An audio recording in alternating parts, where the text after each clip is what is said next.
Prime Minister Narendra Modi has got his name etched in the history books, and this is why the history books are going to be revised, because he has become the longest serving elected Prime Minister, surpassing previously Jawaharlal Nehru. Hello everyone, welcome to Vajram and Ravi's Flash News. My name is Shubhangi Singh, and in today's session we are going to look at 5 longest serving Prime Ministers in our country who have served the nation, shaped the nation, and how they have done so. Now when we look at the 5 longest serving Prime Minister of our country, we definitely cannot start without acknowledging the first Prime Minister of our country, that is going to be Pandit Jawaharlal Nehru. So when we look at Pandit Jawaharlal Nehru, who is also known as the architect of modern India, someone who has laid the foundation of what we see India developing into today, has to be credited to the first Prime Minister. Domestically, he is known for the institution building, be it the PSUs, be it the IITs, AIIMS, Atomic Energy Commission, National Laboratories, and also the erstwhile Planning Commission. These are the institutions, they have fundamentally shaped not just India's educational base, but also healthcare, infrastructure, planning, and so much more. We have to remember Pandit Jawaharlal Nehru as the principal architect of the mixed economy model, and he was the one who established Planning Commission back in 1950s. He was the one who launched the first 5-year plan, laying the foundation of centrally guided economic development. Then as we talked about institutional building, a huge role there, then we also cannot deny the constitutional and democratic framework that India sees now. Pandit Jawaharlal Nehru had a lot of contribution there as well. He was the one who fiercely defended the India's secular framework, who talked about the independent judiciary and also vouched for it. He is the one who understood the regional linguistic complexity as well. And then we cannot take away that how he led to the integration of state, working alongside with the Deputy Prime Minister, that is Sardar Vallabhbhai Patel. In this context, we have to remember that it was Prime Minister Nehru who presided over the integration of 560 states along with the Deputy Prime Minister into one union. And this was one of the most complex achievements when we saw about the post-colonial order that had emerged. Apart from that, it was not just the national achievement, it was also the international work that he had done, the way he had structured foreign policy and the legacy that stays around it. Because Pandit Jawaharlal Nehru's most globally recognized achievement is about co-founding the non-allied movement. He was the co-founder alongside the leaders of Egypt and Yugoslavia. So 3 nations came together, Egypt, Yugoslavia and India, and we led to the foundation of non-allied movement, where the countries would be coming together to not side with either USSR or the West, especially during the Cold War era. Then we also have to acknowledge the Panchsheel Agreement of 1954, which was about establishing good ties with China, but that was badly bruised in the 1960 Sino-India War, which was a major setback that was seen between India and China relationships. Furthermore, we also have to acknowledge another huge contribution, that is how Pandit Jawaharlal Nehru ensured that India remains in the Commonwealth but as a republic. That means he negotiated a formula where independent republic nations can remain the part of this huge framework, and then this enabled also the decolonizing African, Asian nations to be a part of a very important multilateral firm as well. Now this is when we move to the next Prime Minister that we are going to talk about, because as of now when we are looking at the tenure that Pandit Jawaharlal Nehru served as the first Prime Minister, it was big. If we look at the numbers, more than 6,000 days, you have to take in the terms where he was not elected as well. So in that context, can you tell me how many terms Pandit Jawaharlal Nehru served, not just as elected Prime Minister, but when he was appointed one, nominated one as well?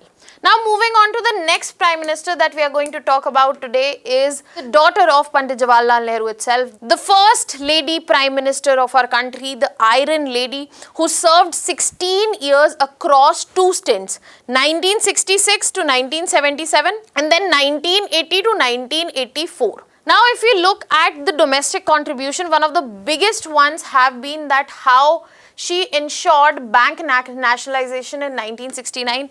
Similar timeline, you have to remember abolition of privy purses,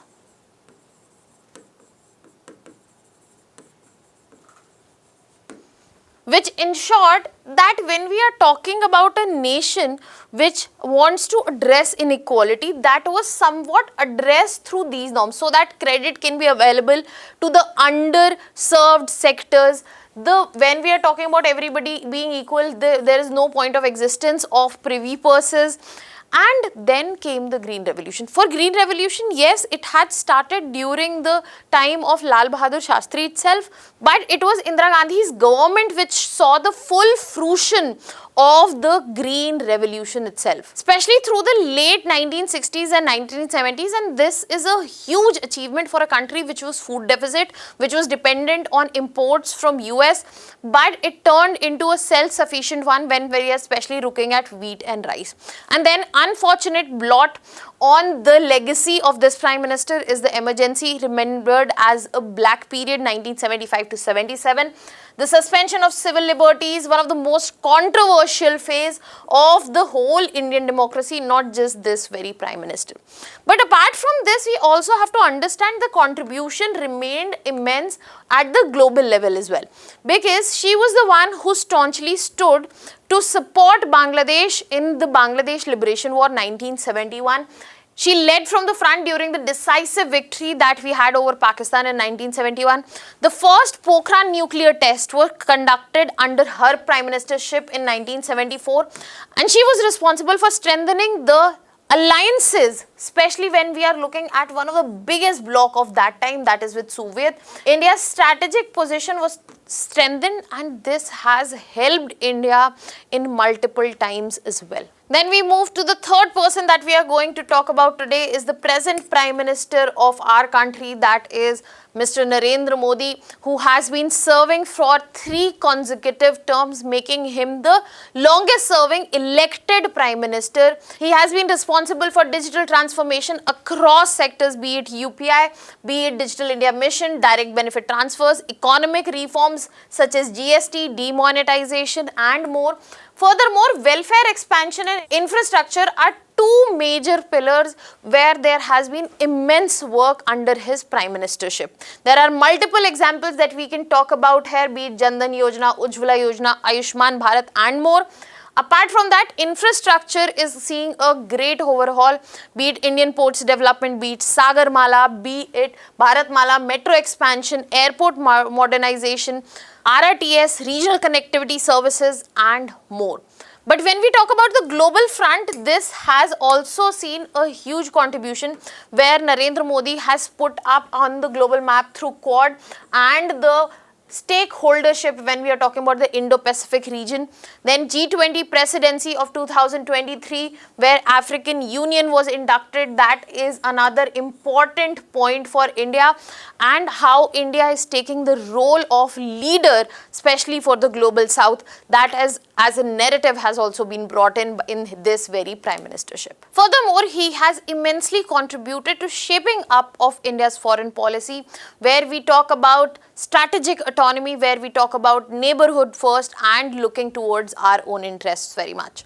On this note, moving to the next Prime Minister, the one who became the first non-Congress person to serve the full PM tenure, and also ironically the Prime Minister to serve the shortest tenure as a PM, that is of 13 days. When we look at him, he has contributed immensely when we are looking at the domestic front but also at the global front. In the domestic legacy, we look at the Golden Quadrilateral project hailed till date, which connected the 4 metropolitans of that time, Mumbai, Chennai, Kolkata and Delhi. This was the largest highway modernization initiative. He was responsible for bringing in telecom revolution based on revenue sharing model, mobile phone penetration, peaked during his prime ministership, Sarva Shiksha Abhiyan, universal elementary education, and also how he focused on economic reforms, where he talked about strategic disinvestment, that the PSUs need to be let go of. There should be focus on enhancing government's revenue and infrastructure-led growth as well. When we are looking at foreign policy, a very important feat, that was the second nuclear Pokhran test of 1998 was conducted under him. That is when India was declared a nuclear weapons state, and this is when we saw multiple sanctions being placed on India. Kargil war, again another war with Pakistan in 1999, which is where Pakistan got a befitting reply, which we celebrate as Kargil Vijay Divas. Lahore bus diplomacy, which was again bruised by how Pakistan retaliated later. And we also saw improved India-US relations during the time of President Clinton, that is in 2000.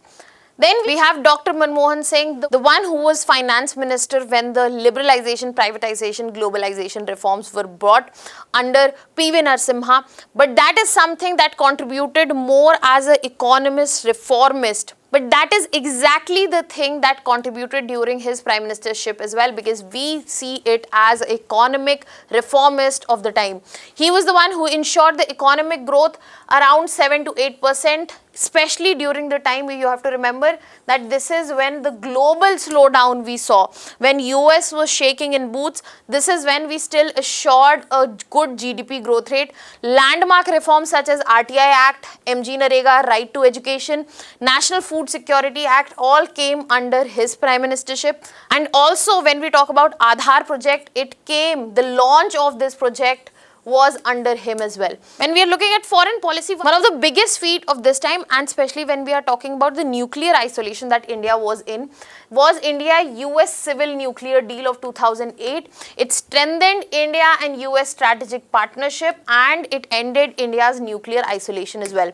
Apart from that, his term is also known for the global engagement and alongside with multilateral forums such as BRICS. It enhanced India's role in emerging economies, and we also had gained greater participation in G20 and global governance. So that was all from my side. This was not just story of 5 prime ministers, rather how India has evolved, transformed under these prime ministers, from planning, moving towards transformation, green revolution, and then digital transformation. That was all from my side. Thank you so much.